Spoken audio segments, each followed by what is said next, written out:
Yo, what's up GameLeapers? Coach Jizz is back at it, and in this video we are going to go over the 15 best top laners for 11.3. So if you want an idea on who to play, who to start playing, who not to play, then don't go anywhere, because in just the next 10 minutes or so all shall be revealed. Now in this patch there are a ton of huge changes to top lane champions and items, which has resulted in a shift in the balance of power, and we are here to keep you in the loop so you can keep winning and climbing. Now if you want to win and climb even more, then Coach Jizz has something extra special for you. It's our GameLeap website.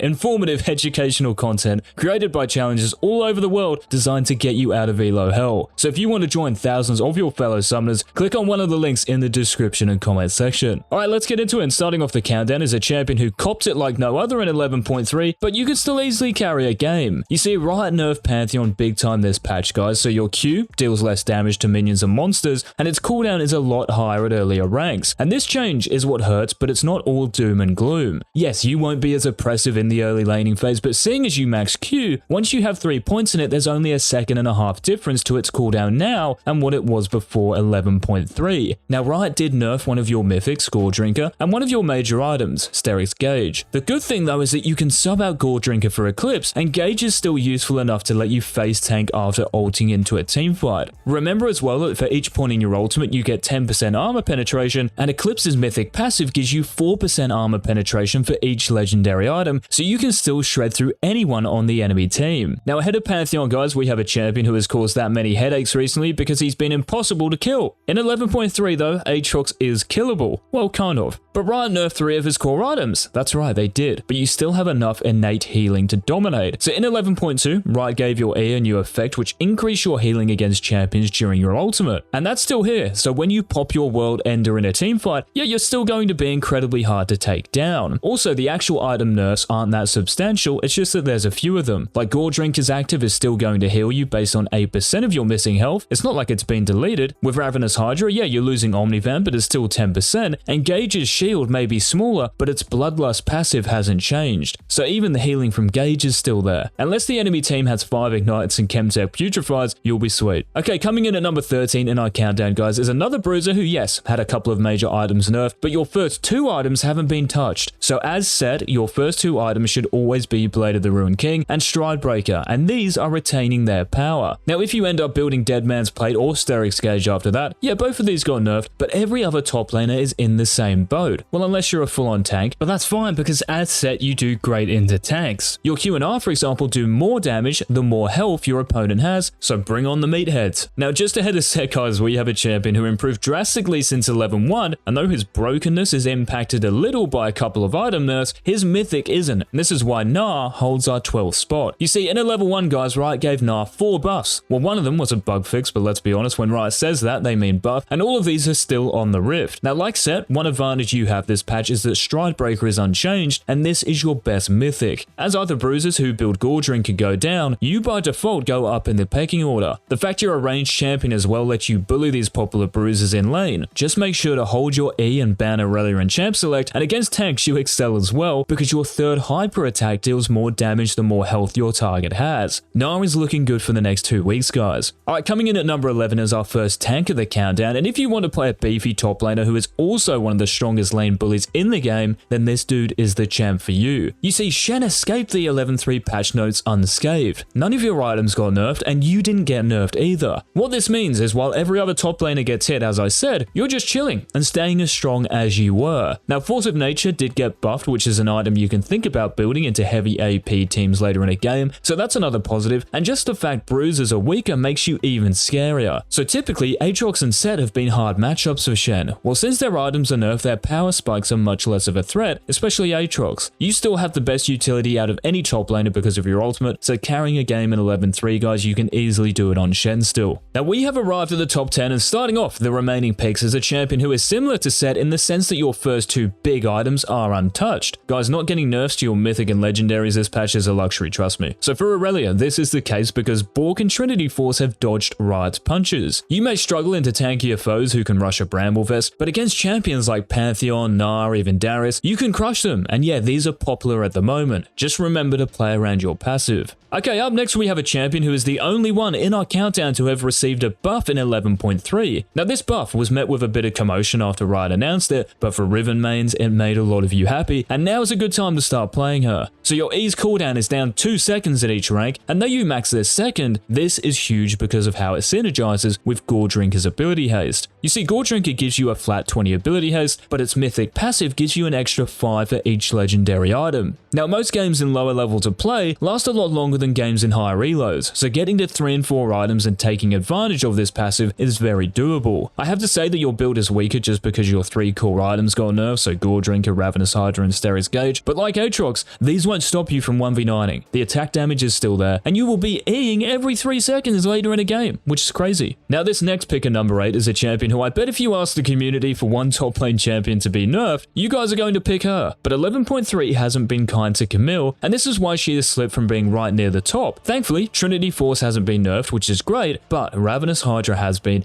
as has Darius Gage. Now, as I mentioned with Riven, these items aren't losing any damage, so you can still one-shot squishy enemy champions, but you are more killable, and you're going to die more. Now, you might say, but tanks are better and this is ideal for Camille. That's true, but your hardest matchups are still as strong or got stronger. Riven, for example, buffed. Wukong and Darius, unchanged, so still as hard. You can, of course, still hard carry and you're still busted, just not, giga busted. Alright, we're back to the tanks for number 7, guys, and this champion has been one of the best top laners ever since preseason 11 began. You're a great cuck to AD top laners and bruisers, and after a simple Bramble Vest buy and Balmy Cinder purchase, very few top laners can do anything against you. So Malphite is still a champion you guys have to keep on playing in 11.3. Now, one major item you can build as well got buffed, this being Frozen Heart. So against heavy AD teams, if you weren't already a massive roadblock, you are now that immovable object and you auto win. Now, the reason you're not higher on this list is because your big counters are still strong. So Darius, Set, Cho'Gath, Teemo, even Mordekaiser is more of an issue because he got buffed this patch as well. So I'd advise not picking Malphite into these champions because you will be anything but rock solid, but into most top laners and teams, you will pop off. Coming in next, guys, at number 6 is a champion who was the best top laner on the Rift for multiple patches, and the reason for his decline is, you guessed it, the item nerfs this patch. The thing is that the most effective build on Wukong, which involves Gore Drinker, Ravenous Hydra, and Darius Gage, is less effective now, but your get out of patch 11.3 card is the fact that you can build Trinity Force or Divine Sunderer as your mythic and be just as impactful. So if you're snowballing, Trinity Force. If you're against bruisers and tanks, Divine Sunderer. It's easy for you to make use of the Shen damage via your Q, and your kit is designed to destroy the most popular top laners. So Darius, Set, Camille, Garen, so whatever elo you're in, the Monkey King still reigns supreme. Alright, we're into the top 5 top laners for 11.3, guys, and before we send it, one last friendly reminder to check out the GameLeap website if you want to get out of elo hell. If you want to keep toiling away, winning 5 games in a row, then losing 5 games in a row, no worries. But if you want to buck that trend and start seeing victory on the reg, do yourself a favor and get signed up. Links down below. Okay, number 5 in our countdown is another stride breaker abuser and one champion that is extremely oppressive in low elo. So if you're at Iron, Bronze, Gold, even Diamond and beyond, Garen is free LP this patch. So yeah, stride breaker staying the same is awesome because you have one of the best mythic power spikes out of all the top laners. Your early game is already strong as well, and the breaker makes your early to mid game very hard to deal with. Now, the Nurse to Dead Man's Plate and Darius Gage, yes, you're not going to scale as well and it will be harder to survive, but the fact that tanks are stronger this patch is great for you because your ultimate deals more damage the more health your enemy has. Just make sure to ban Darius. Alright, in at number 4, guys, here he is, the mushrooming Yordle. Like, how can we not have a best top laners video without Teemo? Now, you might be thinking, number 4, Teemo, really? Yeah, that's because his dart is bigger. I'm joking, it's the same size. But the real reason Teemo is very close to being the best is because tanks are better, and you can destroy these in lane, and Riftmaker is back on the menu after getting buffed. So you now get 300 health in total, and its mythic passive now gives you 8 AP for each legendary item. This is so good for Teemo because your Q, E, and R scale with AP, and you will be deleting so many enemy squishies. And if you need Magic Pen, you can just buy Void Staff, which is only 2500 gold, and if you need to shred tanks, you can just buy Demonic Embrace. The poison has not been stronger. Now into the top 3, and the bronze medalist for 11.3, guys, is the most banned top laner out of all of them. Well, if you're one of those banning Darius, I would highly recommend to keep on doing it.